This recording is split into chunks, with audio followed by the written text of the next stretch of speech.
Hello friends, a heartfelt welcome to our channel. Today we continue our journey into the dark world of Berserk, written by the legendary Kentaro Miura. Now let's begin this chapter. At night, an injured Guts walks through a forest, hearing malicious voices. Looking up into the trees, he sees spirits watching him. He draws his sword as they swoop in to attack. The next morning, Puck rides into the forest on a bird's back, and he is deposited on a tree branch. He searches the surrounding area futilely for Guts, whom he hasn't seen since the battle with the Snake Baron. As Puck begins to relax, accepting that the Black Swordsman is gone, the branch breaks, and he falls to the ground. Coincidentally, he lands only a few paces away from Guts, who is so injured that he can barely stand. As Puck inspects Guts' wounds, he reveals that he's been following him around because of the new curiosity he feels toward Guts' monster-killing lifestyle.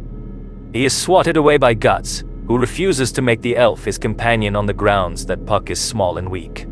Guts leaves Puck alone in the forest. Later, Guts has found a road to walk on. He pulls his hood on as rain begins to fall. A priest driving a covered wagon rolls up and offers Guts a ride. Guts refuses twice, warning the priest that he is being pursued by spirits. The priest replies that no spirits can harm him because God prevents it. So Guts ultimately decides that the man's ultimate fate is of no concern, and accepts the offer to ride in the wagon. As Guts enters, he feels a sharp pain as the brand of sacrifice reacts to the presence of spirits, and looking into the trees of the nearby forest, sees the eyes of the spirits watching him. Inside the wagon, Guts is reunited with Puck, who has already accepted a ride from the man. Guts also meets the priest's daughter, Collette, who offers Guts wine. Upon her questioning, Guts answers that his wounds were inflicted by spirits, and Colette's father guesses that Guts is a mercenary based on his arsenal. Guts does not correct him. The priest then tells the story of his nephew, who went off to become a mercenary in his youth, but died 5 years prior to the present. Guts replies that while the priest's nephew probably died happy, he is still dead and can never be brought back. Accepting a blanket from Collette, Guts decides to sleep. Guts suffers a nightmare. He is naked and trapped in a narrow hallway created by 2 high stone walls. The hallway has no ceiling, and a single giant eye watches him from above. Guts is running from some creature behind him. As he does so, his brand begins to bleed and he hears malicious voices like those of the spirits the previous night. Suddenly, Guts impales his foot on a spike in the ground, and he cannot free himself before the creature behind him catches up. A giant version of the fetus-like creature he saw in the prison cell. Just as the creature closes in, Guts awakens. Instinctively drawing his dagger, Guts stabs a small, one-eyed creature that has latched to his face in the head. The sudden noise awakens Collette and Puck, and Guts explains that the creature is called an incubus, which feed off people's fear by inducing nightmares. The priest begins to believe that Guts truly is being pursued by spirits. Puck asks why the incubus was drawn to the wagon, and Guts cryptically responds that it is due to his brand of sacrifice. He touches it and, seeing that it is bleeding, jumps out of the wagon and draws his sword. Night has fallen. He warns the priest, the elf, and the girl of an impending spirit attack.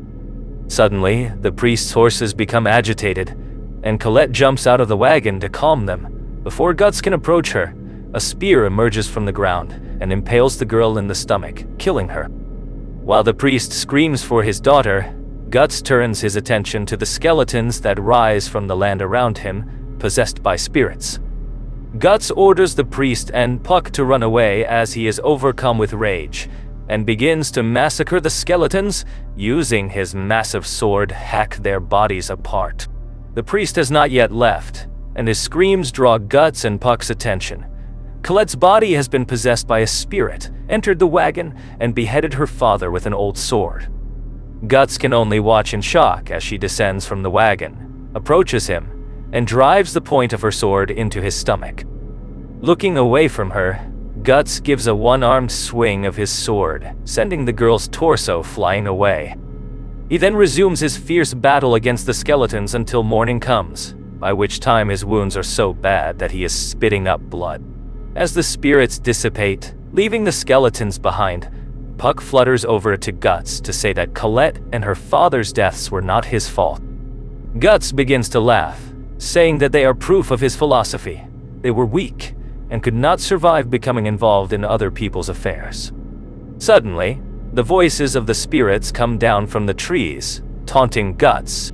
He becomes increasingly agitated as he unsuccessfully tries to order the voices to cease until he aims his arm cannon into the canopy and fires it out of frustration. The voices cease, and Guts turns around and walks away, followed closely by Puck.